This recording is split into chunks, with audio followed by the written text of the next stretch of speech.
Halo teman-teman semua, kembali lagi dengan saya Fedi Fernando dan pada video kali ini kita akan membahas mengenai chapter terakhir dari mata kuliah Akuntansi Manajemen 2 yaitu chapter 14 tentang Decision Making. Oke, seperti biasa saya jelasin dulu pengertian dari Decision Making.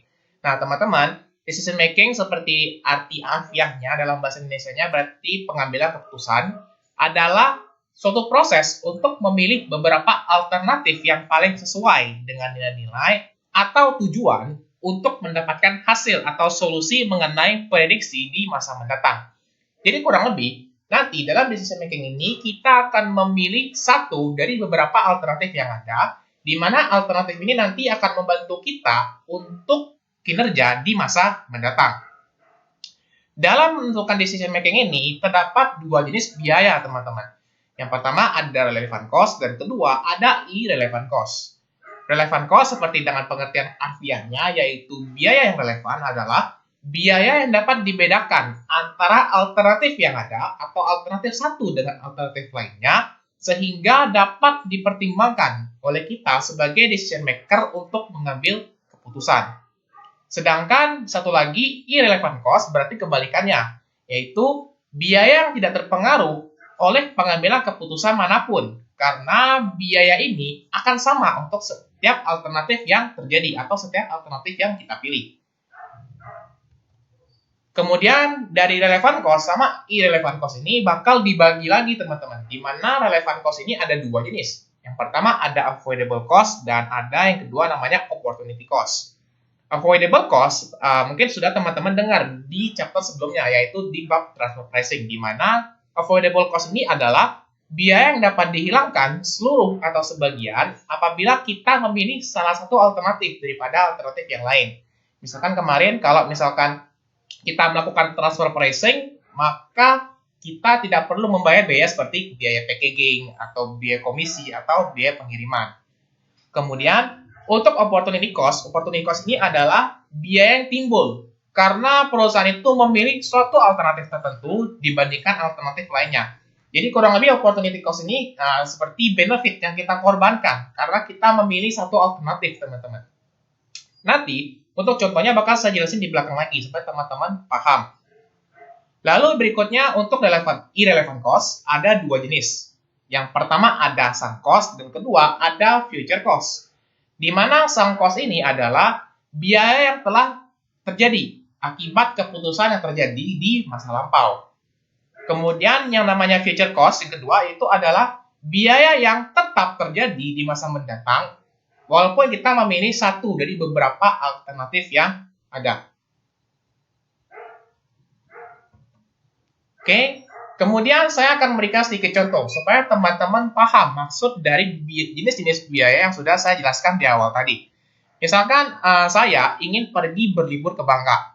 Nah, saya bingung nih, saya mau naik Sriwijaya Air atau saya mau naik Garuda Indonesia, teman-teman. Dimana kebetulan Garuda Indonesia itu sedang menawarkan promo, kalau misalkan Anda naik penerbangan di hari jam sama dengan Sriwijaya, maka Anda gratis untuk menginap satu malam di salah satu hotel ternama di sana. Nah, di sini saya akan memilih mau naik Sriwijaya Air atau saya mau naik Garuda Air, teman-teman. Tapi pada saat berpergian di masa pandemi seperti ini, teman-teman pasti akan ikut entah itu swab test ataupun namanya rapid test. Biaya untuk teman-teman itu mengikuti rapid test atau swab test itu bakal masuk ke yang namanya sunk cost, teman-teman. Karena mau memilih alternatif Sriwijaya atau alternatif Garuda Indonesia pun saya tetap harus ngeluarin biaya untuk mengikuti penerbangan tersebut. Nah, biaya untuk saya naik Sriwijaya Air atau untuk naik Garuda Indonesia, ketika ada dua alternatif ya. Nah, dua alternatif ini saya sebut sebagai avoidable cost. Karena kalau saya naik Sriwijaya Air, pasti saya nggak naik Garuda Indonesia lagi ya, karena ini pilihan sifatnya, teman-teman. Jadi kalau misalkan saya naik Sriwijaya Air, maka biaya untuk naik Garuda Air itu bisa saya hapuskan. Nah, misalkan saya memilih Sriwijaya Air daripada Garuda Indonesia. Nah, berarti ada promo tadi di mana dia bilang kalau misalkan kita mengikuti penerbangan Garuda Indonesia, maka saya membuang kesempatan untuk menginap di salah satu hotel ternama yang ada di Bangka. Nah, kesempatan atau manfaat yang hilang pada saat saya menginap di hotel Bangka tersebut, kita sebut sebagai opportunity cost. Karena ada suatu benefit yang kita korbankan, seperti itu. Lalu, kemudian saya sudah sampai ke Bangka Belitung. Nah, pasti kalau misalkan kita berwisata itu, ya pasti kita jalan-jalan, kemudian kita makan kuliner-kuliner yang ada di sana, kemudian untuk biaya penginapan juga.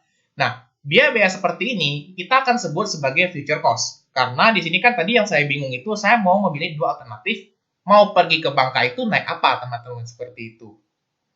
Oke, kalau misalkan kalian bingung lagi, kalian bisa putar ulang lagi videonya. Next, kita akan masuk ke metode perhitungan dari si decision making ini. Ada dua metode. Pertama ada total method, di mana dalam total method ini kita akan menghitung seluruh biaya yang terjadi.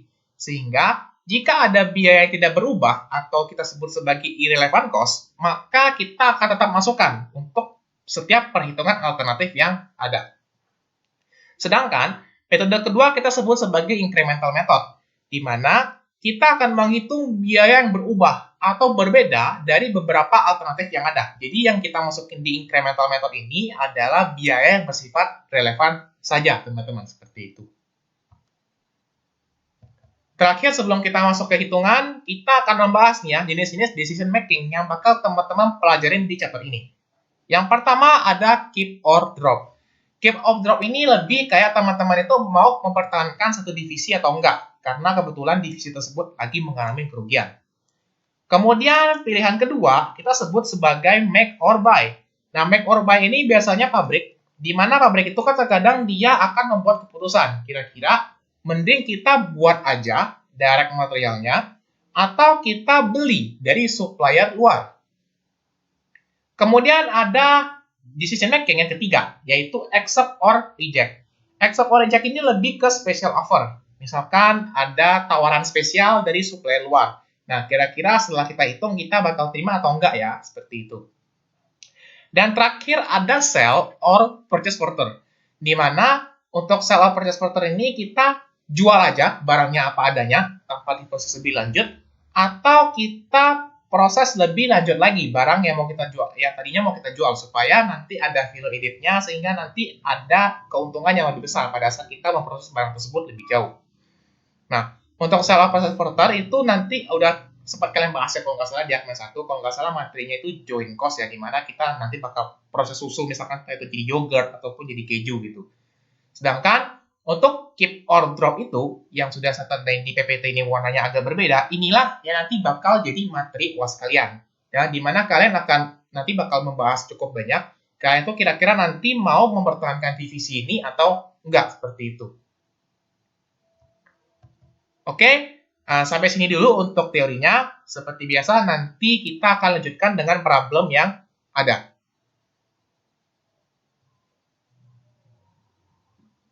Oke teman-teman, sekarang kita akan masuk ke pembahasan problemnya. Di mana di sini kita akan membahas 3 problem untuk pertemuan ini, yaitu ada problem 4, problem 5, dan problem 6. Untuk 3 problem terakhir kita akan bahas di sesi-sesi berikutnya. Nah, di problem 4 ini kurang lebih, soalnya semuanya bahasa Inggris, tapi teman-teman jangan panik ya. Di sini saya akan coba bantu untuk mengartikannya. Di mana di sini ada Hope Corporation, di mana Hope Corporation ini membeli kentang dari petani. Kemudian kentang ini akan dikupas dan dihasilkan 2 produk, yaitu peels atau kulit kentang sama diplit spot atau kentang kupas. Lalu dia bilang kulit kentangnya ini akan diproses lebih jauh untuk membuat koktail atau minuman organik. Dan di spot atau si kentang kupasnya itu bisa diproduksi lebih lanjut untuk membuat yang namanya kentang goreng beku atau frozen french fries. Nah, di sini dia bilang soal ini produksinya per batch, teman-teman. Dimana untuk setiap batch itu dia beli sebesar $10 dari petaninya untuk kentangnya. Kemudian biaya sebesar $7 untuk mengupas si kentangnya di pabrik. Kemudian the peels ya, kemudian atau kulit kentangnya ini bisa yang dihasilkan dari produksinya itu akan dijual sebagai makanan bagi peternak-peternak itu seharga $24. Atau kalau misalkan kulit kentang yang dihasilkan dari produksi ini bisa diproses lebih jauh ya dengan mengeluarkan tambahan biaya $14 untuk menjadi koktail atau minuman nutrisi yang dijual seharga $48. Lalu dia bilang the deep spot atau si kentang kupasnya ini bisa dijual seharga $34 langsung bisa dijual, atau kalau dia mau proses lebih jauh itu dia harus mengeluarkan $29 untuk membuat yang namanya kentang goreng beku atau frozen french fries seharga $55. Nah, teman-teman diminta mengerjakan dua hal di dalam problem 4 ini. Pertama, diasumsikan tidak ada biaya lain untuk memproses kentangnya, entah itu untuk dalam pabrik ataupun untuk menjualnya. Lalu teman-teman ditanya, berapa sih net income ya? How much money does, berarti net income yang dihasilkan untuk dari produksi satu batch kentang ini. Ya, baik itu dari sisi koktail maupun dari frozen french fries. Artinya ini udah produk tingkat akhir, teman-teman. Dia tanya berapa sih kira-kira net income-nya. Kemudian di poin 2, apakah setiap produk yang dihasilkan ini harus diproses sampai ke tingkat akhir atau enggak? Jadi kurang lebih pengertiannya seperti itu. Nah, sekarang kita langsung masuk aja ke pembahasannya, di mana di sini pertama-tama kita akan bahas produk tingkat akhir, di mana produk tingkat akhir ini ada dua, ada yang namanya koktail atau minuman sama frozen french fries atau kentang beku. Di sini kurang lebih formatnya bisa berubah-ubah, ya tergantung kalau ada data di soal seperti apa, di mana diketahui bahwa nilai jual dari si koktail itu sudah saya stabilo, di mana harga jual koktailnya adalah sebesar $48. Dan untuk french fries-nya ada di soal juga, sudah saya tandain warnanya unik, sebesar $55. Lalu untuk purchase price-nya, dia bilang, berarti kita sekarang udah masuk ke struktur biayanya, di mana biaya di sini ada purchase price, kemudian peeling cost atau upah mengupas kentangnya, dan terakhir ada additional cost. Additional cost ini adalah biaya yang timbul pada saat teman-teman itu memproses dari produk pertama diproses ke produk tingkat akhir. Nah, di sini purchase price-nya dibilang setiap batch itu dia beli sebesar 10. Maka baik itu untuk cocktail maupun french fries-nya hasilnya adalah 10, teman-teman. Kemudian ada peeling cost, ada upah buat ngupasnya. Di mana upah buat ngupas ini kan ada di tahap pertama ya, ada di tahap yang menghasilkan peel sama deplete spot. Maka di sini teman-teman akan memasukkan di mana untuk cocktailnya itu 7 dan untuk frozen french fries-nya itu 7 juga, teman-teman. Sama. Ya, karena ini masih di tahap produk pertama. Kemudian, nah di sini mulai masuk ke additional cost atau biaya tambahan yang dihasilkan apabila kita ingin memproses seperti pills menjadi cocktail atau deplete spot menjadi si frozen french fries-nya. Ya, kalau kalian nggak paham, kalian bisa putar lagi videonya. Nah, untuk additional cost ini ya, di sini untuk di cocktail di soal dia bilang bahwa perusahaan itu akan mengeluarkan biaya sebesar $14 ya, process further for $14 to make the cocktail of nutrients. Ya, dia bilang dia akan mengeluarkan $14 tambahan untuk membuat si cocktailnya. Kemudian untuk frozen french fries di soal juga dia dikasih tahu dan sudah saya stabilo juga ya, on process further for $29. Ya, dia bilang akan menambah sebesar $29 untuk membuat si frozen french fries-nya. Maka di sini kita udah bisa ngitung nih, karena di soal kebetulan udah nggak ada data apa-apa lagi terkait dengan produksi ataupun selling-nya, maka kita bisa langsung cari berapa net income-nya. Berarti kita tinggal selisihin aja. Dimana untuk yang si koktailnya itu berarti 48 dikurang 10 dikurang 7 dikurang 14, sama yang frozen french fries-nya itu 55 dikurang 10 kurang 7 kurang 29. Oke, untuk nomor 1 kita udah selesai. Sekarang kita masuk ke poin nomor 2, di mana kira-kira apakah kita produksi menjadi pills ya? Pada saat kita produksi itu, apakah kita berhenti di tahap pertama atau kita proses lebih jauh, teman-teman? Nah, di sini kan dia bilang pada saat dia produksi pertama itu dari bahan baku kentang, kemudian dikupas itu menghasilkan dua. Ada yang namanya pills atau kulit sama deplete spot atau kentang kupasnya. Nah, di sini kita mau nentuin nih, kira-kira mending kita berhenti sampai di pills atau di deplete spot saja, atau kita lanjutin lagi nih untuk produksi koktail atau frozen french fries-nya. Pertama-tama kita akan masuk ke yang pills dulu.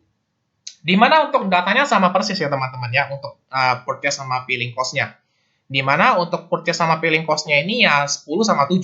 Ya, karena yang process further itu kan juga membawa biaya dari produksi di tahap sebelumnya.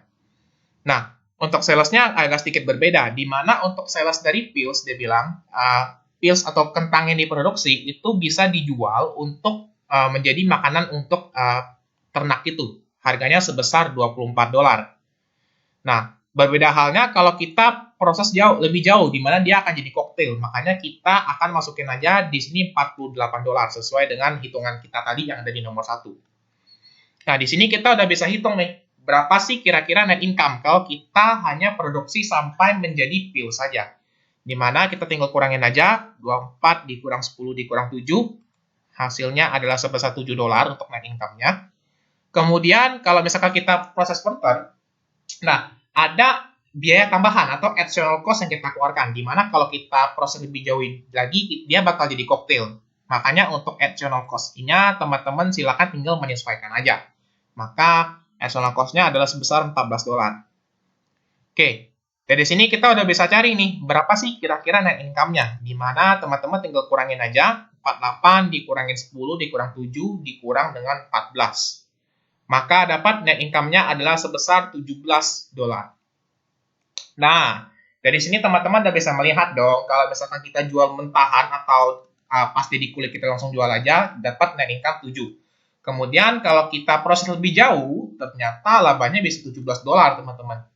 Berarti kita bisa simpulin ya, bahwa untuk pills atau koktail, lebih baik kita produksi koktail, teman-teman, karena net income yang dihasilkan lebih gede. Makanya kita akan kasih kesimpulan bahwa lebih baik kita proses lebih jauh aja menjadi koktail, karena keuntungannya dihasilkan lebih besar. Nah, kalau di soal ujian, ya, biasanya kalau untuk decision making itu, untuk kesimpulan ada nilai, teman-teman. Jadi, saya sarankan, bukan disarankan ya, memang harus ya, teman-teman itu harus menulis kesimpulan, supaya tahu nih, tujuan teman-teman menghitung panjang dan lebar itu, kira-kira nanti apa yang kita mau ambil keputusannya. Oke, untuk pil selesai. Kita akan lanjut ke deplete spots. Ya, di sini setelah kentangnya dimasuk tahap pertama, dikupas, dia akan jadi dua. Yang satu pills, yang satu deplete spot. Kemudian, kalau deplete spot ini diproduksi lebih lanjut atau diproses further, dia bakal jadi frozen french fries. Maka untuk salesnya, teman-teman silakan bisa ambil dari keterangan yang sudah saya tulis warna merah ini. Deplete spot can be sold as it for $34. Maka teman-teman silakan masukin selnya sebesar $34.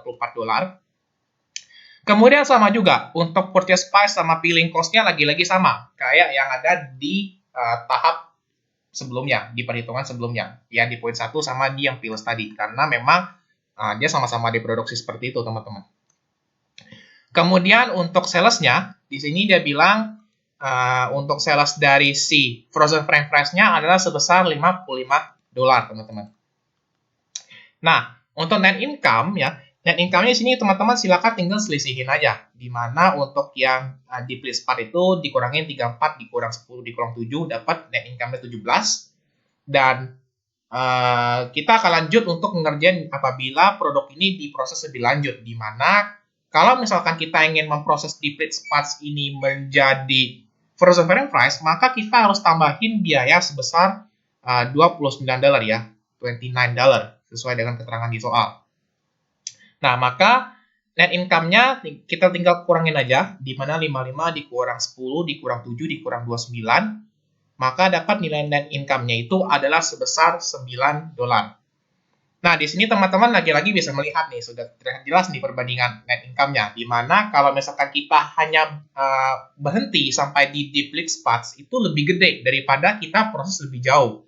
Nah, dimana kalau misalkan kita hanya jadi deplete spot saja atau kentang kupas, maka nilai net income-nya itu 17. Sedangkan kalau misalkan kita proses lebih jauh, ternyata lebih kecil, hanya sebesar $9 saja. Maka, untuk kesimpulan dari deplete spots versus si frozen french fries, maka teman-teman silakan ya harusnya pilih yang deplete spots ya, karena alasannya laba yang dihasilkan itu lebih besar ketimbang di proses lebih lanjut. Ya, lebih baik dijual tanpa diproses lebih lanjut karena keuntungannya lebih besar. Oke, untuk problem 4 selesai. Sekarang kita akan masuk ke problem 5. Oke, saya scroll dulu soalnya. Nah, Problem 5, di sini keputusannya beda lagi, teman-teman. Tadi kan keputusannya itu kalau nggak salah sell or process further. Kemudian sekarang keputusannya make or buy. Maka setiap soal yang saya sampaikan di pertemuan kali ini modelnya beda, teman-teman. Jadi diperhatikan dengan baik. Oke. Kinkoku adalah perusahaan yang memproduksi dan menjual kotak pensil berbahan dasar kain kanvas. Ya, karena kenaikan bahan baku, maka mempertimbangkan membeli kotak pensil dari suplai luar, yaitu PT Joyka. Harganya sebesar 40.000 per unit. Informasinya dikasih tahu sebagai berikut. Pertama, satu buah kotak pensil itu butuh berapa, dan kemudian berapa sih harga dari direct materialnya.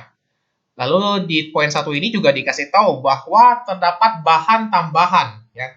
Nah, kalau misalkan ada bahan tambahan, teman-teman harus make sure, ya ini bukan direct material, di mana direct material itu bahan baku langsung. Nah, kalau misalkan ada kata-kata bahan tambahan atau bahan penolong, ya, maka teman-teman akan masukkan sebagai variable overhead, bukan ke direct material. Seperti itu. Nah, ini nanti bakal saya mention lagi pada saat kita di midtown-nya.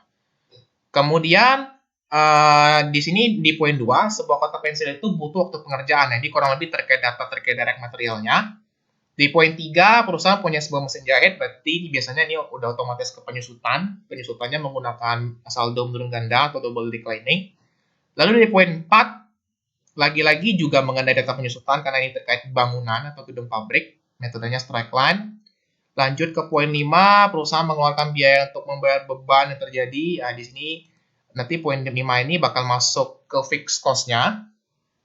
Kemudian di poin 6 itu data mengenai kapasitas produksi per tahunnya dan dijualnya itu harganya berapa kalau misalkan dia produksi. Lalu jika Kinko ini beli dari PT Joyka yang tadi suppliernya, maka Kinko itu akan memberhentikan satpam pabrik. Lalu dapat mengurangi 30% biaya utilitas dan tidak perlu mengeluarkan biaya untuk maintenance. Nah, ini yang tadi saya bahas di teorinya. Dimana tadi kalau di teori, itu ini adalah relevant cost. Dimana relevant cost itu ada dua isinya. Ada opportunity sama avoidable. Nah, ini termasuk ke biaya avoidable. Dimana kalau misalkan kita mengambil satu alternatif, maka kita tidak perlu melakukan biaya karena kita sudah memilih alternatif satu dibandingkan alternatif lain. Nah, seperti itu. Kemudian nomor 8. Nah, nomor 8 ini juga terkait relevant cost, teman-teman. Di mana kalau perusahaan ini tidak memproduksi, maka dia bisa menyewakan mesin jahitnya dengan tarif sebesar sekian. Nah, ini juga masuk ke relevant cost, tadi masuk ke opportunity. Di mana tadi saya sudah kasih contoh kalau opportunity itu biasanya adalah benefit atau manfaat yang kita korbankan karena kita memilih satu alternatif daripada kita memilih alternatif yang lain, teman-teman. Kemudian diminta seperti biasa tentukannya kira-kira perusahaan itu lebih baik make atau buy, seperti itu.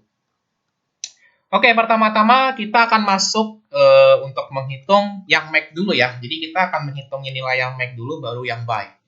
Tapi nanti kalau misalkan di soalnya kira-kira mendukung atau support untuk langsung bahas yang si buy-nya, saya akan langsung bahas yang buy-nya, teman-teman. Supaya untuk memang waktu juga. Nah, di sini pertama-tama terkait dengan DM atau direct material. Direct material itu ada di poin 1, di kalimat pertama. Di mana untuk membuat sebuah kotak pensil dibutuhkan 0,8 kain kanvas, ya. Harganya itu sebesar 3.000 per desimeter. Ya, seperti biasa, kalau Akmen itu ya dia agak memainkan satuan-satuannya, teman-teman, ya. Nah, di sini kan harganya itu 3.000 per desimeter, teman-teman, ya. Sedangkan di sini kita butuhnya itu per meter. Maka kita akan konversi dulu, ya. Kita akan konversi dulu. Ya, di mana 1 meter adalah 10 desimeter, ya. Jadi tangganya itu turun satu satuan. Maka kita kalikan 10, ya. Jadi 3.000 dikali 10 ini sebenarnya kita dapat nih harga per meternya itu sekitar 30.000. Kemudian kebutuhan per kotak pensilnya itu sebesar 0,8, maka kita kalikan, ya. Maka 30.000 kita akan kali 0,8. Maka kita akan dapat nilai untuk kain kanvas per kotak pensilnya sebesar 24.000. Nah, di sini di soal teman-teman itu bukan menghitung harga per unit, ya. Kalau ngitung decision making itu biasanya lebih ke total secara keseluruhan. Beda tadi kalau kayak soal nomor 4, karena di soal nomor 4 itu kita bahasnya per batch. Biasanya lebih ke perhitungan secara keseluruhan, di mana untuk direct materialnya ini kita nggak boleh langsung masukin si 24.000 ini, tapi kita kalikan dengan kapasitas produksinya. Di mana kapasitas produksinya itu ada di poin 6 dikasih tahu, di mana kapasitas produksinya itu sebesar 5.500 kotak pensil. Maka kita kalikan 24.000 dikali dengan 5.500. Oke, sekarang kita udah dapat direct materialnya. Kita akan lanjut untuk direct labor-nya. Di mana untuk direct labor di sini ada di poin 2. Di mana satu kotak pensil itu butuh pengerjaan 30 menit dan para karyawan digaji 25.000 per jam. Maka di sini DL-nya ini jangan teman-teman cari per unit aja, tapi harus dicari secara keseluruhan, sama kayak si direct material tadi.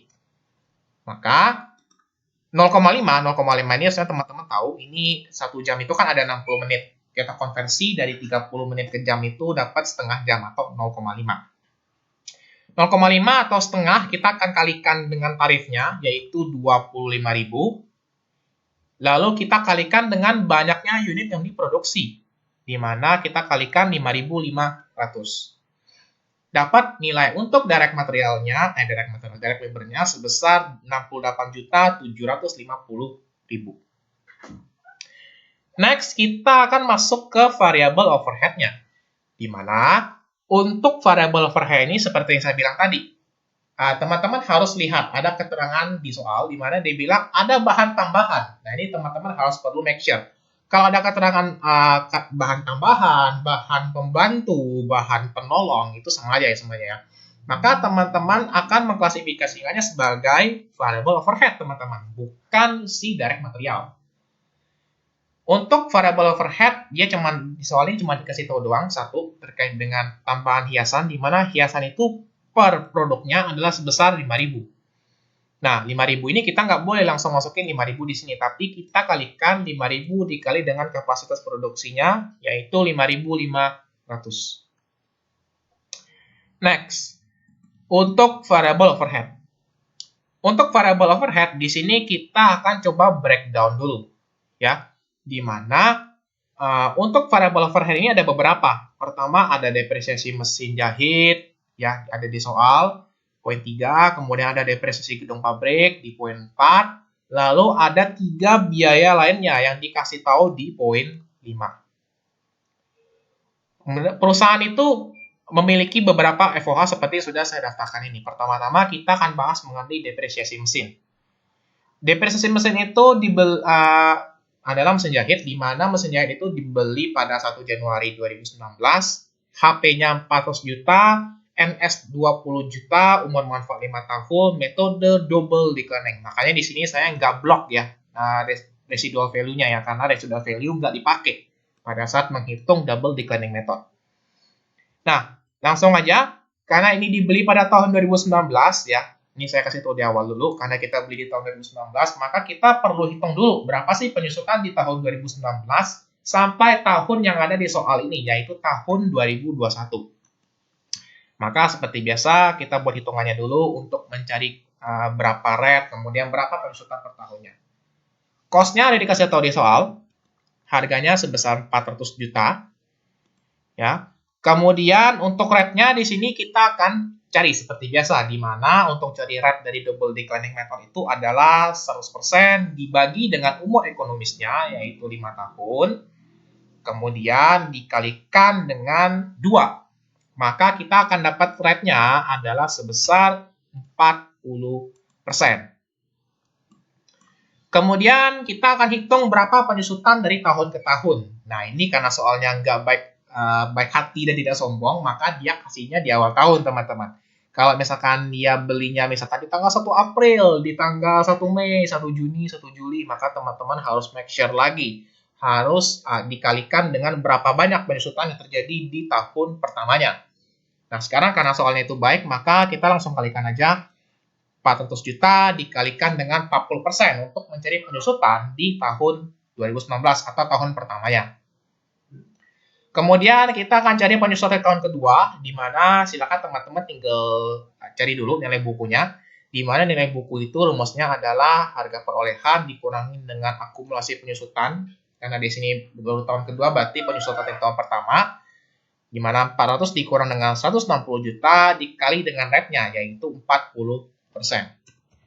Maka dapat nilainya sebesar 96 juta. Kemudian untuk mencari penyusutan di tahun 2021, maka lagi-lagi teman-teman kurangin ya, di mana harga perolehan dikurangin dengan akumulasi penyusutan berarti 400 juta, dikurangin dengan penyusutan di tahun 2019 yaitu 160 juta, dan penyusutan di tahun 2020 yaitu sebesar 96 juta. Jangan lupa dikalikan dengan rate-nya yaitu 40%, sehingga teman-teman dapat nilai penyusutannya itu sebesar 57.600.000 rupiah. Lalu setelah dapat nilai penyusutan tahun 2021, maka teman-teman masukin aja nih ke perhitungan FOH-nya, di mana nilainya sebesar 57.600.000. Next, kita masuk ke menghitung depresiasi gedung, di mana untuk depresiasi gedung itu ada di poin 4, dan dia bilang harga perolehannya 900 juta, kemudian nilai sisa 25 juta, umur manfaat 25 tahun. Nah, karena sekarang metodenya adalah straight line atau garis lurus, dan kita di tahun 2021, maka untuk mencari penyusutan di tahun 2021 ya teman-teman gak usah pusing-pusing, berarti langsung aja per 1 tahun gitu. Kecuali kalau sekarang soalnya itu tahun 2018 teman-teman, maka teman-teman kudu kalikan lagi. Nah, di sini untuk penyusutan depre gedungnya, teman-teman silakan tinggal masukin aja harga perolehannya 900.000 dikurangin dengan nilai sisanya 25 juta dan dibagi dengan umur ekonomisnya 25 tahun. Tadi sudah saya sempat statekan di awal bahwa kita nggak kalikan dengan berapa per berapa karena ini asumsinya kita udah masuk di tahun 2021 berarti penyusutannya itu udah penuh teman-teman. Kemudian untuk utilities expense. Untuk utilities expense ini berarti kita bisa lihat di poin 5, di mana perusahaan itu mengeluarkan biaya ya untuk hal-hal terkait dengan fixed cost selain penyusutan ini ada sebesar 81 juta. Di mana 81 juta ini dipecah lagi teman-teman, ada biaya utilitas, biaya gaji satpam, biaya maintenance sebesar 2:3:4. Oke. Di sini kita akan bahas ya utilities dulu, di mana untuk utilities itu berarti 81 juta in total. Kita kalikan dengan nilai perbandingannya, yaitu 2, kemudian dibagi dengan 9. Ya, 9 itu dapat dari mana? Seperti biasa, kalau Akmen itu ada perbandingannya, di mana perbandingannya itu teman-teman tinggal totalin aja, 2 tambah 3 tambah 4. Kemudian kita akan dapat nilai sebesar 18 juta untuk utilities expense-nya. Kemudian salary satpam, untuk salary satpam berarti lakukan hal yang sama juga, di mana 81 juta dikali 3 dibagi dengan 9. 3 ini merupakan perbandingannya dan 9 ini merupakan totalnya.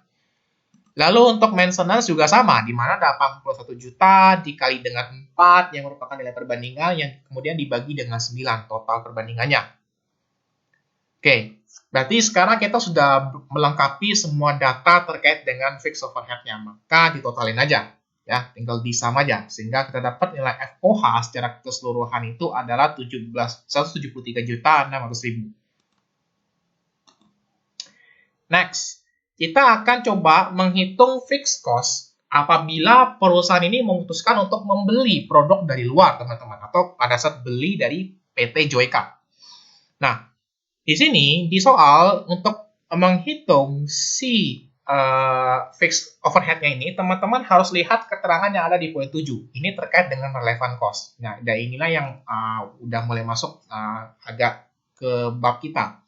Di mana, untuk poin 7, dia kasih tahu nih, avoidable cost-nya itu apa aja.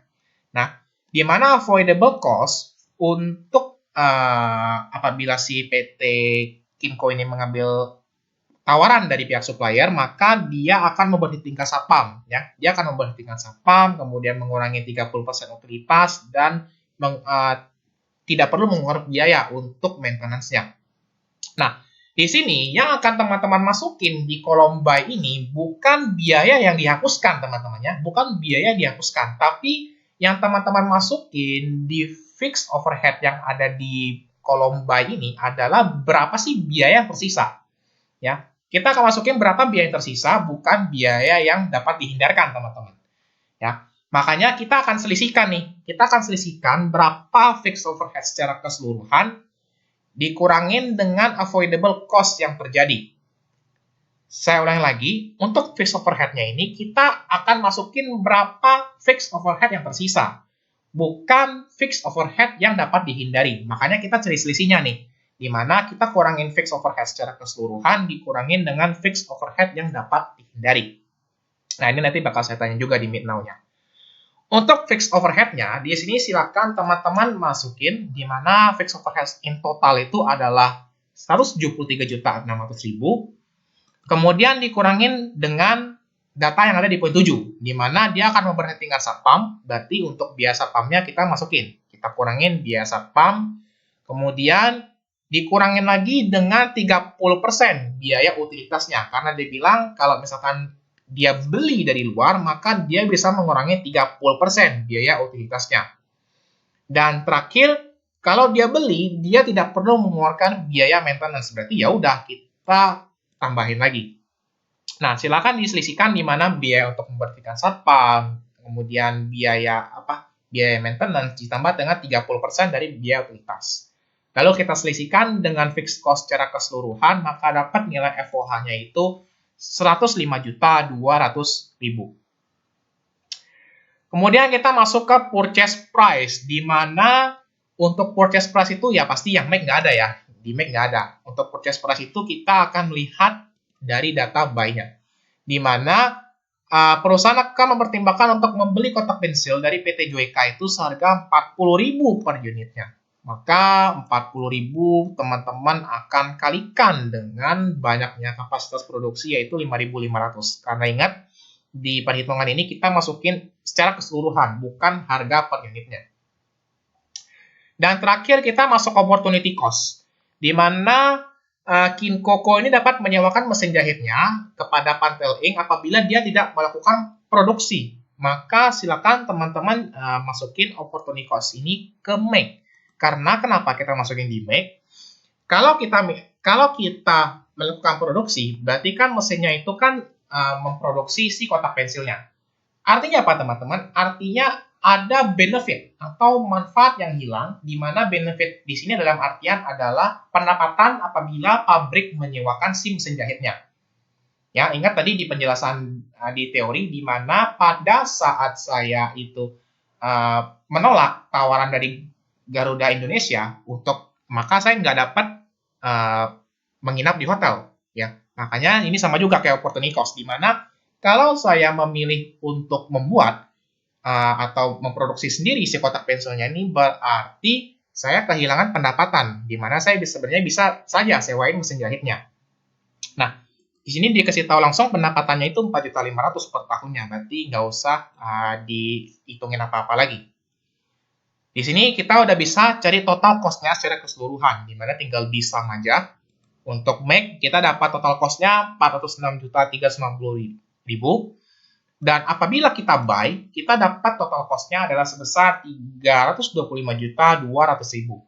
Nah, ini udah jomplang banget ya kelihatannya ya. Maka seharusnya teman-teman kalau bisa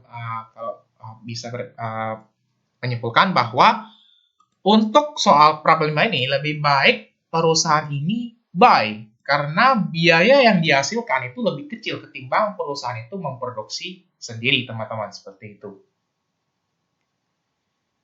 Oke, sekarang kita akan masuk ke problem terakhir, di mana problem terakhir inilah yang akan menjadi soal UAS kalian ya. Jadi kurang lebih soal UAS kalian itu bentuknya kurang lebih seperti problem 6 ini, di mana keputusannya itu adalah keep or drop. Oke, keep or drop itu sudah saya jelasin di teori, jadi intinya kalian akan melihat suatu divisi yang mengalami kerugian dan kalian akan memutuskan mau bertahanin atau enggak. Di sini ada data dari WAM Cozy Inc., di mana perusahaan ini memproduksi alat makan, sendok, garpu, sumpit. Dan data mengenai ketiga produknya adalah sebagai berikut pada tahun 2021. Ada data, kemudian dikasih berapa sales, variable cost-nya, contribution margin, fixed cost, sama net income.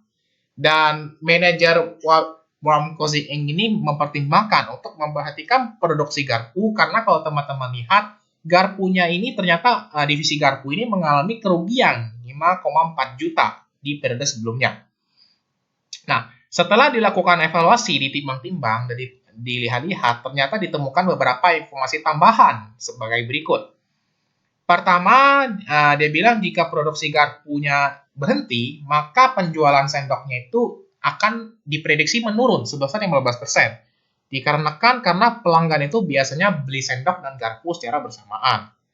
Lalu di nomor 2, perusahaan dapat mengurangi 40% fixed cost garpu jika produk garpu itu tidak dapat diproduksi lagi. Kemudian yang ketiga, perusahaan itu dapat saja menyewakan gudang yang digunakan untuk menyimpan garpu dengan harga 3 juta per bulan. Nah, di soal dia bilang jika produk garpu itu diberhentikan untuk poin 4, maka pekerja yang memproduksi garpu akan dipindahkan untuk memproduksi sumpit, sehingga diperkirakan penjualan sumpit itu akan meningkat sebesar 10%. Nah, teman-teman diminta seperti biasa membuat keputusan, lebih baik kita menghentikan atau tetap memproduksi si garpu ini. Nah, teman-teman juga diminta untuk melakukan perhitungannya. Oke, sekarang di sini teman-teman fokus ke problem 6, di mana kita akan masukin data apabila kita keep atau kita pertahankan si garpu ini. Nah, di mana kalau kita keep teman-teman, ya kalau kita keep maka kita asumsikan sales revenue, variable expense sama contribution marginnya itu sama teman-teman dengan yang ada di soal. Di mana untuk sales kita asumsikan sama 475 juta, kemudian variable expense-nya itu sama juga 370 juta, dan contribution margin tinggal diselisin aja. 475 dikurang 370 dapat 105. Nah, kemudian untuk fixed expense, di sini fixed expense-nya itu dia soalnya ya tidak jahat teman-temannya, tidak menyusahkan, di mana di fixed expense-nya itu kita asumsikan sama juga, ya. Karena di soal dia nggak kasih tahu fixed expense ini unsurnya apa aja. Pokoknya udah dikasih tahu data plug fixed expense-nya sebesar sekian. Maka teman-teman nggak usah pusing-pusing lagi nyarinya. Lalu fixed expense sebesar sekian, dan untuk berikutnya teman-teman lihat nih, ya. Kalau misalkan ada si garpu ini diberhentikan, maka akan terjadi loss atau rugi dari divisi sendok. Karena di poin 1 dia bilang penjualan sendok itu akan turun sebesar 15% jika garpu ini berhenti diproduksi. Kemudian loss in sendok ini nanti kita akan masuk ke bagian drop ya. Karena kalau misalkan kita keep kan loss ini kan nggak terjadi ya teman-teman ya. Ini masuk ke relevant cost ya. Dimana kalau misalkan kita tetap produksi garpunya berarti loss ini nggak bakal terjadi teman-teman. Kita asumsikan seperti itu. Kemudian berikutnya ada lagi-lagi opportunity cost. Karena di sini dia bilang perusahaan dapat menyewakan gudang yang digunakan untuk menyimpan garpu dengan harga 3 juta per bulan. Nah, untuk opportunity cost ini, teman-teman masukin ke keep. Karena kenapa? Karena kalau kita tetap produksi si garpunya, maka ada benefit yang kita korbankan atau manfaat yang kita korbankan. Di mana sebenarnya kalau kita produksi kalau kita nggak produksi si garpu, kita bisa aja sewain gudangnya untuk mendapatkan passive income sebesar 3 juta per bulan. Maka ini akan termasuk ke dalam opportunity cost.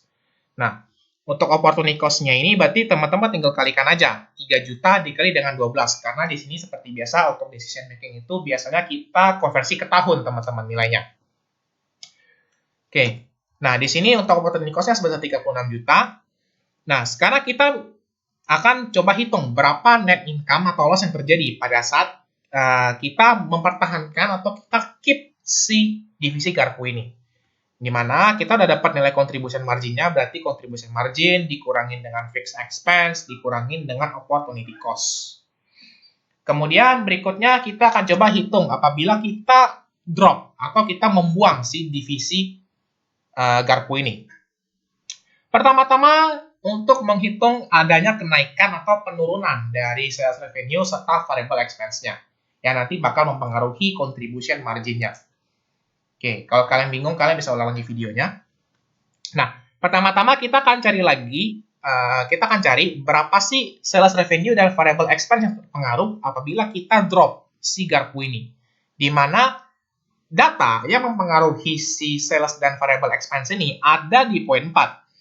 Jika produk garpu itu diberhentikan, maka diperkirakan akan meningkatkan penjualan sumpit sebesar 10%.